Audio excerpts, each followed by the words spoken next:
नमस्ते प्रिय साथियों। आज हम सुनेंगे राजा विक्रमादित्य और चौबोली की प्रेम कहानी। बहुत ही सुंदर कहानी है, बहुत ही मज़ेदार है। प्लीज़ इसको पूरा ज़रूर सुनिएगा। कहानी पसंद आए तो लाइक शेयर कीजिएगा और अगर आप चैनल पर पहली बार आए हैं तो प्लीज़ चैनल को सब्सक्राइब ज़रूर से कर लीजिए। चलिए कहानी शुरू करते हैं। एक दिन राजा विक्रमादित्य और उसकी एक रानी के साथ थोड़ी बहस हो गई। रानी कहने लगी, मैं रूठ गई तो आपको मेरे जैसी रूपवती और गुणवान पत्नी कहाँ मिलेगी? राजा बोला, मैं तो तेरे से भी सुंदर और गुणवान पत्नी ला सकता हूँ, जिसका तू तो किसी तरह से मुकाबला ही नहीं कर सकती। रानी बोली, यदि ऐसी ही बात है, यही बोल रहे हो, तो फिर चौबोली को पकड़कर लाओ, तब जानूं।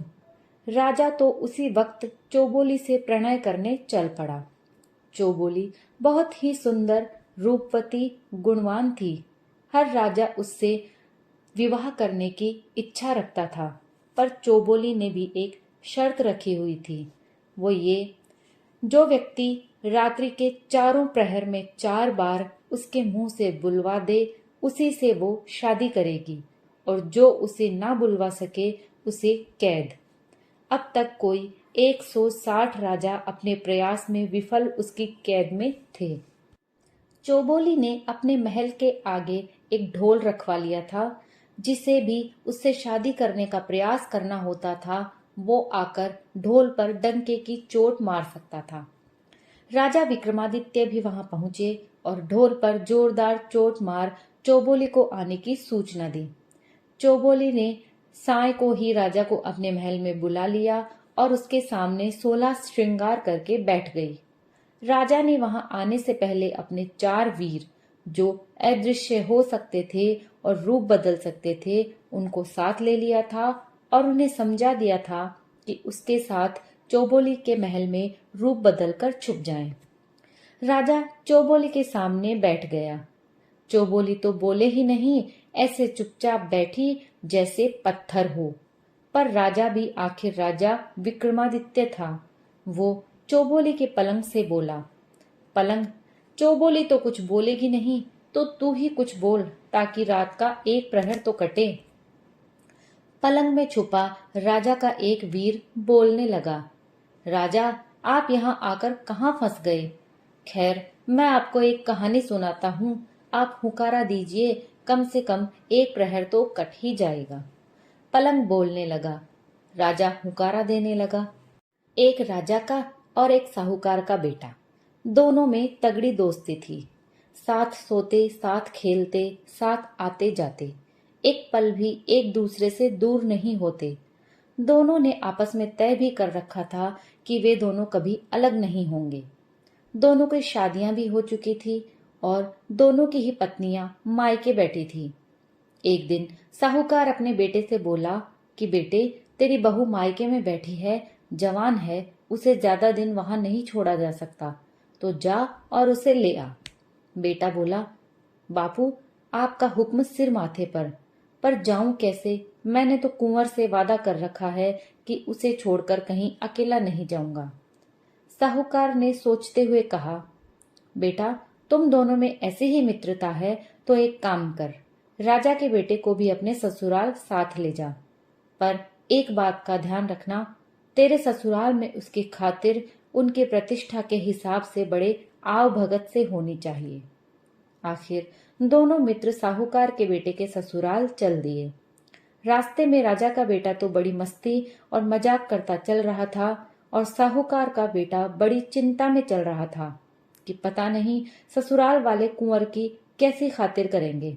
यदि कोई कमी रह गई तो कुंवर क्या सोचेगा।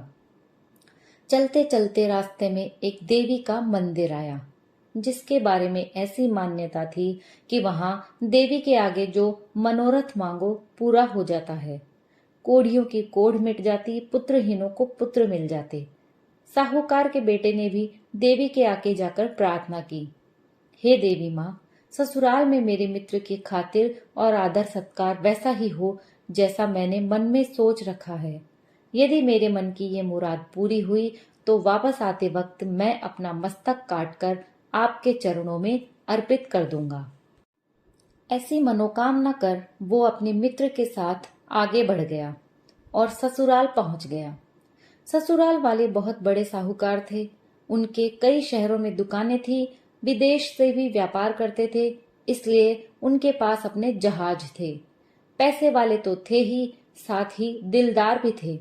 उन्होंने अपने दामाद के साथ आए राजा के कुंवर को देखकर ऐसी मान मनुहार और आदर सत्कार किया कि उसे देखकर राजा का कुंवर खुद भौंचक्का रह गया। ऐसा सत्कार तो उसने कभी देखा ही नहीं था। दोनों 10 दिन वहां रहे। उसके बाद साहूकार के बेटे की वधू को लेकर वापस चले। रास्ते में राजा का बेटा तो वहां किए आदर सत्कार की प्रशंसा ही करता रहा। साहूकार के बेटे ने जो मनोरथ किया था वो पूरा हो गया। तो रास्ते में देवी का मंदिर आया तो साहूकार का बेटा रुका। बोला, आप चलें, मैं दर्शन करके आता हूँ। राजा का बेटा बोला, मैं भी चलूं, दोनों साथ साथ दर्शन कर लेंगे। तो साहूकार का बेटा, नहीं, मैंने अकेले में दर्शन करने की मन्नत मांगी है, इसलिए आप रुकिए। साहूकार का बेटा मंदिर में गया और अपना सिर काटकर देवी के चरणों में चढ़ा दिया। राजा के कुंवर ने काफी देर तक इंतजार किया, फिर भी साहूकार का बेटा नहीं आया तो वो भी मंदिर में जा पहुंचा। आगे देखा तो मंदिर में अपने मित्र का कटा सिर एक तरफ पड़ा था और धड़ एक तरफ। कुंवर के पैरों तले से तो धरती ही खिसक गई। ये क्या हो गया? अब मित्र की पत्नी और उसके पिता को क्या जवाब दूंगा? कुंवर सोच में पड़ गया कि इस तरह बिना मित्र के घर जाए लोग क्या सोचेंगे। आज तक हम अलग नहीं रहे, आज कैसे हो गए? ये सब सोचते सोचते और विचार करते हुए कुंवर ने भी तलवार निकाली और अपना सिर काट डाला। उधर साहूकार की वधू रास्ते में खड़ी खड़ी दोनों का इंतजार करते करते थक गई, तो वो भी मंदिर के अंदर पहुंची और वहां का दृश्य देख हक्की बक्की रह गई। दोनों मित्रों के सिर कटे शव पड़े थे। मंदिर में लहू बह रहा था। वो सोचने लगी कि अब उसका क्या होगा, कैसे ससुराल में बिना पति के जाकर अपना मुंह दिखाएगी, लोग क्या कहेंगे। ये सोच उसने भी तलवार उठाई और जोर से अपने पेट में मारने लगी। तभी देवी माँ ने प्रकट हो उसका हाथ पकड़ लिया। साहूकार की वधू देवी से बोली, हे देवी, छोड़ दे मुझे और मरने दे। इन दोनों का तूने भक्षण कर लिया है, अब मेरा भी कर ले। देवी ने कहा, तलवार नीचे रख दे और दोनों के सिर उठा और इनके धड़ पर रख दे। अभी दोनों को पुनर्जीवित कर देती हूँ। साहूकार की वधू ने झट से दोनों के सिर उठाए और धड़ों के ऊपर रख दिए। देवी ने अपने हाथ से उन पर एक किरण छोड़ी और दोनों जीवित हो उठे। देवी अंतर्ध्यान हो गई, पर एक गड़बड़ हो गई। साहूकार की बहू ने जल्दबाजी में साहूकार का सिर कुंवर की धड़ पर और कुंवर का सिर साहूकार की धड़ पर रख दिया था। अब दोनों विचार में पड़ गए कि अब ये पत्नी किसकी, सिर वाले की या धड़ वाले की। पलंग बोला, हे राजा विक्रमादित्य, आप न्याय के लिए प्रसिद्ध हैं, अतः आप ही न्याय करें कि वो अब किसकी पत्नी होगी। राजा बोला, इसमें पूछने वाली कौन सी बात है, वो महिला धड़ वाले की ही पत्नी होगी। ये सुनते ही चौबोली चमकी और बोली गुस्से में भर के, वाह राजा वाह, बहुत बढ़िया न्याय करते हो। धड़ से क्या लेना देना, पत्नी तो सिर वाले की ही होगी, सिर बिना धड़ का क्या मोल। राजा बोला, आप जो कह रही हैं वो ही सत्य है, बजा रे ढोली ढोल। चौबोली बोली, पहला बोल। और ढोली ने ढोल पर जोरदार डंका मारा, ढें।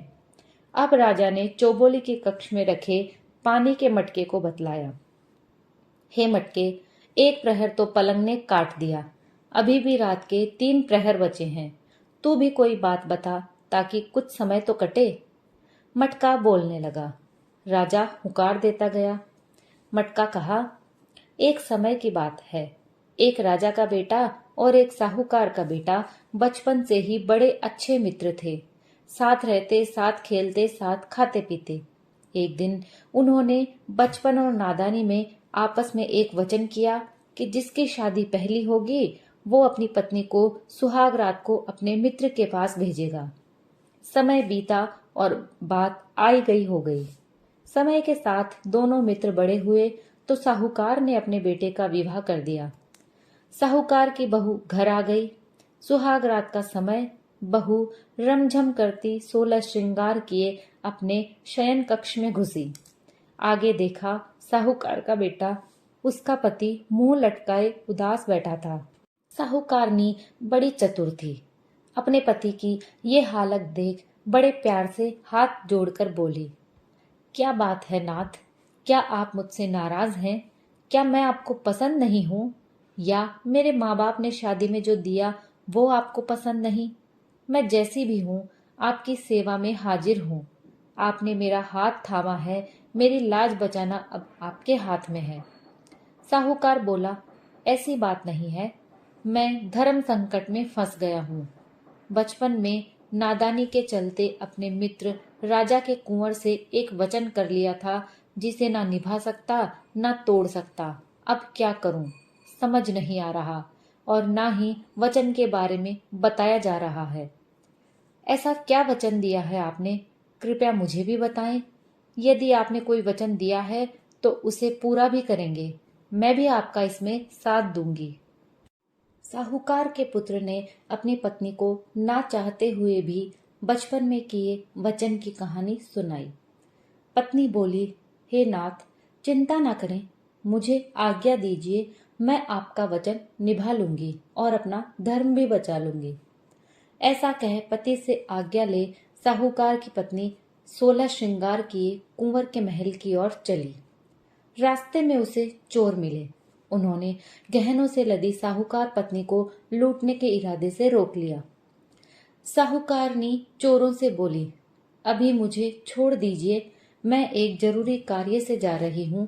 वापस आकर सारे गहने जेवरात उतार कर आपको दे दूंगी, ये मेरा वादा है, पर अभी मुझे मत रोकिए, जाने दीजिए।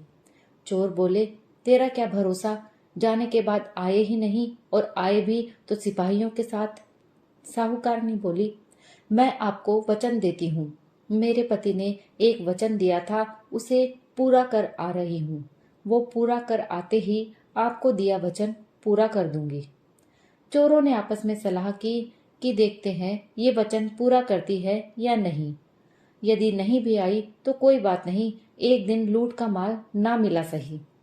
साहूकारनी रिमझिम करती कुंवर के महल की सीढ़ियां चढ़ गई। कुंवर पलंग पर अपने कक्ष में सो रहा था। साहूकारनी ने कुंवर के पैर का अंगूठा मरोड़ जगाया। जागो कुंवर सा। कुंवर चौंक कर जागा और देखा उसके कक्ष में इतनी रात गए एक सुंदर स्त्री 16 श्रृंगार किए खड़ी है। कुंवर को लगा वो सपना देख रहा है, इसलिए कुंवर ने बार बार आंखें मलकर देखा और बोला, हे देवी, तुम कौन हो? कहाँ से आई हो? और इस तरह इतनी रात्रि गए तुम्हारा यहाँ आने का क्या प्रयोजन है? साहूकार की पत्नी बोली, मैं आपके बचपन के मित्र साहूकार की पत्नी हूँ। आपके और आपके मित्र के बीच बचपन में तय हुआ था कि जिसकी शादी पहले होगी वो अपनी पत्नी को सुहाग रात में अपने मित्र के पास भेजेगा। तो उसी वचन को निभाने के लिए आपके मित्र ने आज मुझे सुहाग रात के समय आपके पास भेजा है। कुंवर को ये बात याद आते ही वो बहुत शर्मिंदा हुआ और अपने मित्र की पत्नी से बोला, हे देवी, मुझे माफ कर दीजिए, वो तो बालपने में नादानी में हुई बातें थी। आप तो मेरे लिए माँ बहन समान हैं। ये कहकर कुंवर ने मित्र की पत्नी को बहन की तरह चूंदड़ी यानी ओढ़ना सिर पर उठाया और एक हीरो मोतियों से भरा थाल भेंट कर विदा कर दिया। साहूकारनी वापस आई। चोर रास्ते में ही खड़े उसका इंतजार कर रहे थे। उसे देख आपस में चर्चा करने लगे, ये औरत तो जबान की पक्की। साहूकारनी ने चोरों के पास आकर बोला, ये हीरो मोतियों से भरा थाल रख लीजिए, ये तुम्हारे भाग्य में ही लिखा था, और मैं अभी अपने गहने उतार कर भी आपको दे देती हूँ। कहकर साहूकारनी अपने एक एक कर सभी गहने उतारने लगी। चोरों को ये देखकर बड़ा आश्चर्य हुआ। वो पूछने लगे, पहले ये बता कि तू गई कहाँ थी? और ये हीरों भरा थाल तुझे किसने दिया? साहूकारनी ने पूरी बात विस्तार से चोरों को बताई। ये सुनकर चोरों के मुंह से निकला, धन्य है ऐसी औरत जो अपने पति का वचन निभाने कुंवर जी के पास चली गई, और धन्य है कुंवर जी जिन्होंने इसकी मर्यादा की रक्षा आदर करते हुए इसे अपनी बहन बना इतने महंगे हीरे भेंट किए। ऐसी चरित्रवान और धर्म पर चलने वाली औरत को तो हमें भी बहन मानना चाहिए। और चोरों ने भी उसे बहन मान उसका सारा धन लौटाते हुए उसके पास जो थोड़ा बहुत लूटा हुआ धन था वो भी उसे भेंट कर सुरक्षित उसके घर तक पहुंचा दिया। मटका राजा से बोला, हे राजा विक्रमादित्य, आपने बहुत बड़े न्याय किए हैं।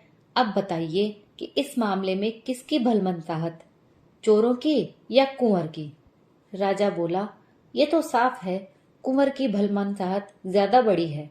इतना सुनते ही चौबोली को गुस्सा आ गया और वो गुस्से में राजा से बोली, अरे राजा, तेरी अक्ल कहाँ गई? क्या ऐसे ही न्याय करके तू लोकप्रिय हुआ है? सुन, इस मामले में चोर बड़े भलमानस निकले। जब साहूकारनी चोरों को वचन के मुताबिक इतना धन दे रही थी, फिर भी चोरों ने उसे बहन बना पास में जो था वो भी दे दिया। इसलिए चोरों की भलमनसाहत ज्यादा बड़ी है। राजा बोला, चौबोली ने जो न्याय किया है वो खरा है। बजा रे ढोली ढोल। चौबोली बोली, दूजो बोल। और ढोली ने नगारे पर जोर से दो दे मारी, धैं धैं।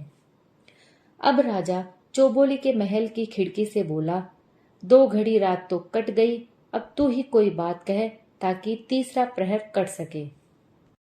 खिड़की बोली, ठीक है राजा, आपका हुक्म सिर माथे। मैं आपको कहानी सुना रही हूँ, आप हुकारा देते जाना। खिड़की राजा को कहानी सुनाने लगी। एक गांव में एक ब्राह्मण और एक साहूकार के बेटे के बीच बहुत गहरी मित्रता थी। जब वे जवान हुए तो एक दिन ससुराल अपनी पत्नियों को लेने एक साथ रवाना हुए। कई दूर रास्ता काटने के बाद आगे दोनों के ससुराल के रास्ते अलग अलग हो गए। अतः अलग अलग रास्ता पकड़ने से पहले दोनों ने सलाह मशवरा किया कि वापसी में जो यहाँ पहले पहुंच जाए वो दूसरे का इंतजार करे। ऐसी सलाह कर दोनों ने अपने अपने ससुराल का रास्ता पकड़ा। साहूकार के बेटे के साथ एक नाई भी था। ससुराल पहुंचने पर साहूकार के साथ नाई को देखकर एक बुजुर्ग महिला ने अन्य महिलाओं को सलाह दी कि जवाई जी के साथ आए नाई को खातिर में कहीं कोई कमी न रह जाए, वरना ये हमारी बेटी के ससुराल में जाकर हमारी बहुत उल्टी सीधी बातें करेगा, और इसकी बढ़िया खातिर करेंगे तो ये वहां जाकर हमारी तारीफों के पूरे गांव में पुल बांधेगा। इसलिए इसकी खातिर में कोई कमी न रहे। बस फिर क्या था, घर की बहू बेटियों ने बुढ़िया की बात को पकड़ नाई की पूरी खातिरदारी शुरू कर दी। वे अपने जमाई को पूछे या ना पूछे, पर नाई को हर काम में पहले पूछे। खाना खिलाना हो तो पहले नाई, बिस्तर लगाना हो तो पहले नाई। साहूकार का बेटा अपने ससुराल में मायूस और नाई उसे देख अपनी मूछ मरोड़े। ये देख मन ही मन दुखी हो साहूकार के बेटे ने वापस जाने की जल्दी की। ससुराल वालों ने भी उसकी पत्नी के साथ उसे विदा कर दिया। अब रास्ते में नाई साहूकार के पुत्र से मजाक करते चले कि ससुराल में नाई की इज्जत ज्यादा रही कि जमाई की। जैसे जैसे नाई ये डायलॉग बोले, साहूकार का बेटा मन ही मन जल भुन जाए, पर नाई को इससे क्या फर्क पड़ने वाला था। उसने तो अपनी डायलॉग बाजी जारी रखी। ऐसे ही चलते चलते काफी रास्ता कट गया। आधे रास्ते में ही साहूकार के बेटे ने इसी मनुहार वाली बात पर गुस्सा कर अपनी पत्नी को छोड़ नाई को साथ ले चल दिया। इस तरह बीच में रास्ते में छोड़ देने पर साहूकार की बेटी बहुत दुखी हुई और उसने अपना रथ वापस अपने मायके की ओर मोड़ लिया, पर वो रास्ता भटक किसी और अनजाने नगर में पहुंच गई। नगर में घुसते ही एक मालन का घर था। साहूकारनी ने अपना रथ रोका और कुछ धन देकर मालन से उसे अपने घर में कुछ दिन रहने के लिए मना लिया। मालन अपने बगीचे के फूलों से माला आदि बनाकर राजमहल में सप्लाई किया करती थी। अब मालन फूल तोड़कर लाए और साहूकारनी नित नए डिजाइन के गजरे, मालाएं आदि बनाकर उसे राजा के पास ले जाने के लिए दे दी। एक दिन राजा ने मालन से पूछा कि आजकल फूलों के ये इतने सुंदर डिजाइन कौन बना रहा है? तुझे तो ऐसे बनाने आते ही नहीं। मालन ने बताया, राजा, मेरे घर एक स्त्री आई हुई है, बहुत गुणवंती है, वही ऐसे सुंदर सुंदर कारीगरियां जानती है। राजा ने हुक्म दे दिया कि उसे हमारे महल में हाजिर किया जाए। अब क्या करे? साहूकारनी ने बहुत मना किया, पर राजा का हुक्म कैसे टाला जा सकता था। तो साहूकारनी को राजा के सामने हाजिर किया गया। राजा तो उस रूपवती को देखकर आसक्त हो गया। ऐसी सुंदर नारी तो उसके महल में कोई नहीं थी। तो राजा ने हुक्म दिया कि इसे महल में भेज दिया जाए। साहूकारनी बोली, हे राजन, आप तो गांव के मालिक होने के नाते मेरे पिता समान हैं। मेरे ऊपर कुदृष्टि मत रखिए और छोड़ दीजिए। पर राजा कहाँ मानने वाला था, नहीं माना। अतः साहूकारनी बोली, आप मुझे सोचने हेतु 6 महीने का समय तो दीजिए। राजा ने समय दे दिया।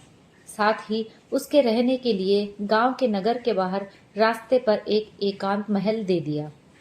साहूकारनी रोज उस महल के झरोकों से आते जाते लोगों को देखती रहती कि कहीं कोई ससुराल या पीहर का कोई जान पहचान वाला मिल जाए तो समाचार भेजे। उधर रास्ते में ब्राह्मण का बेटा अपने मित्र साहूकार का इंतजार कर रहा था।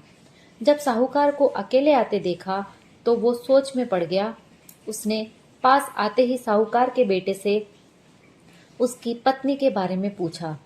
तो साहूकार के बेटे ने पूरी कहानी ब्राह्मण के बेटे को सुनाई।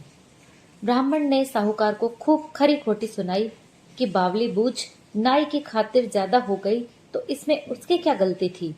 ऐसे कोई पत्नी को छोड़ा जा सकता है? और दोनों ने उसे वापस लेने चले गए। तलाश करते करते वे दोनों भी उसी नगर पहुंचे। साहूकारनी ने महल के झरोके से दोनों को देख लिया तो बुलाने आदमी भेजा। मिलने पर ब्राह्मण के बेटे ने दोनों में सुलह कराई। राजा को भी पता चला कि उसका ब्याहता आ गया तो उसने भी अपने पति के साथ जाने की इजाजत दे दी और साहूकार पुत्र अपनी पत्नी को लेकर घर आ गया। कहानी पूरी कर खिड़की ने राजा से पूछा, हे राजा, आपके न्याय की प्रतिष्ठा तो 7 समंदर तक दूर दूर फैली है। अब आप बताएं कि इस मामले में भलमनसाहत किसकी, साहूकार की या साहूकारनी की? राजा बोला, इसमें तो साफ है, भलमनसाहत तो साहूकार के बेटे की, जिसने छोड़ी पत्नी को वापस अपना लिया।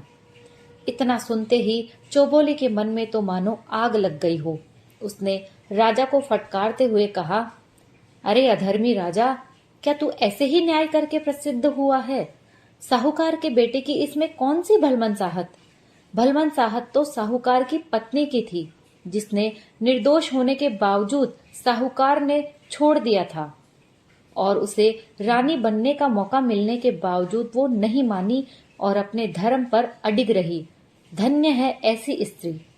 राजा बोला, हे चौबोली जी, आपने जो न्याय किया वही न्याय है। बजा रे ढोली ढोल। चौबोली बोली, तीजो बोल। और ढोली ने नगारे पर जोर से धैं धैं कर 3 ठोक दिए। इस तरह 3 प्रहर कटे और 3 बार चौबोली के मुंह से बोल बुलवाने में राजा विक्रमादित्य सफल रहे और चौबोली भी पहले से ज्यादा सतर्क हो गई कि अब चौथी बार नहीं बोलना है। राजा ने चौबोली के हार को बतलाया, हे हार, किसी तरह 3 प्रहर तो कट गए, अब चौथा प्रहर तू ही कोई कहानी सुनाकर पूरा करवा दे। हार कहानी सुनाने लगा। एक ब्राह्मण, एक सुनार, एक दर्जी, एक खाती, 4 मित्र थे। चारों एक दिन आपस में सलाह कर कमाने के लिए एक साथ दूसरे प्रदेश के लिए रवाना हुए। पूरे दिन चलने के बाद वो एक जगह रात्रि विश्राम के लिए रुके। वहां चारों ने फिर सलाह की कि कहीं ऐसा नहीं हो कि रात को सोते समय कोई हमारा सामान चुरा ले, तो एक एक कर रात में बारी बारी से पहरा लगाते हैं। सबसे पहले पहरे पर खाती बैठा। क्योंकि वो दिन भर भी पैदल चलने के कारण थका हुआ था तो थोड़ी देर में ही नींद आने लगी, पर वो सो कैसे सकता था। खाती ने नींद भगाने के लिए पानी से मुंह धोया और इधर उधर देखा तो उसे एक लकड़ी का टुकड़ा पड़ा दिखाई दिया। उसने समय बिताने और नींद न आए इसके लिए उस लकड़ी के टुकड़े को ले अपने औजारों से तराश एक पुतली बना दी। साथ ही साथ उस पुतली के हाथों में चूड़ियां भी घड़कर पहना दी। इतनी देर में एक प्रहर बीत गया। अब दर्जी की पहरा देने की बारी आई। दर्जी ने उठकर मुंह धोया और इधर उधर देखा तो उसे खाती की बनाई लकड़ी की पुतली दिखाई दी।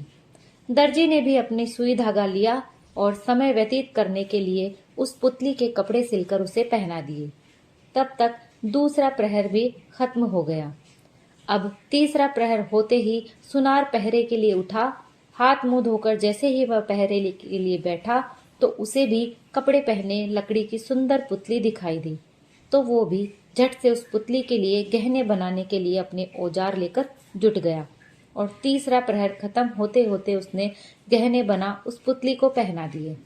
अब चौथे प्रहर के लिए पहरा देने ब्राह्मण उठा और पहरा देने लगा। थोड़ी देर में ही ब्राह्मण की नजर भी उस सुंदर कपड़े और गहने पहने लकड़ी की पुतली पर पड़ी तो उसने झट से उठाकर एक जगह रखा और मंत्र पढ़कर उसमें प्राण डाल दिए। अब तो पुतली एक सुंदर रमझम करती सुंदर कपड़े और गहने पहने स्त्री बन गई। सुबह होते ही चारों आपस में लड़ने लगे कि ये मेरी पत्नी बनेगी, मेरी पत्नी बनेगी। एक दूसरे से कहने लगे कि इस पर मेरा हक है। अब हार बोला, हे राजा विक्रमादित्य, आपका न्याय तो जग प्रसिद्ध है, अतः आप ही न्याय कीजिए कि वो किसकी पत्नी हुई। राजा बोला, ये तो सीधी सी बात है, ब्राह्मण ने उस पुतली में प्राण डालकर उसे स्त्री बनाया तो वो उसी की होगी ना। इतना सुनते ही चौबोली गुस्से में कड़क कर बोली, लानत है तेरे न्याय में राजा। ब्राह्मण ने उस पुतली में प्राण डाले मतलब उसे जन्म दिया, अतः वो उसका पिता हुआ। कोई भी स्त्री पत्नी तो उसी की होती है जो उसके हाथों में चूड़ियां पहनाता है। इस तरह वो स्त्री खाती की पत्नी हुई क्योंकि उसके हाथों में चूड़ियां उसी ने पहनाई थी। राजा बोला, शाबाश चौबोली जी, आपने बहुत बढ़िया और सही न्याय किया। बजा रे ढोली ढोल। चौबोली बोली, चौथो बोल। सुनते ही ढोली ने जोर से 4 बार ढोल पर दे मारा, धैं धैं। इस तरह चौबोली चारों प्रहरों में बोलकर हार गई और राजा विक्रमादित्य जीत गया। दोनों की शादी हो गई और चौबोली ने अपने बंदी गृह में बंद पहले हारे हुए राजाओं को आजाद कर उनको सम्मान सहित उनका राजपाट दे उन्हें विदा किया और खुद राजा विक्रमादित्य के साथ चल पड़े। दोस्तों, ये कहानी यहीं समाप्त होती है। अगर आपको कहानी पसंद आई हो तो प्लीज लाइक शेयर जरूर कीजिए और चैनल को सब्सक्राइब जरूर से कर लीजिए। मुझे आप लोगों के प्यार और सपोर्ट की बहुत ज़रूरत है। प्लीज़ मुझे सपोर्ट कीजिए और चैनल को सब्सक्राइब कीजिए। कहानी सुनने के लिए आप सभी का बहुत बहुत धन्यवाद।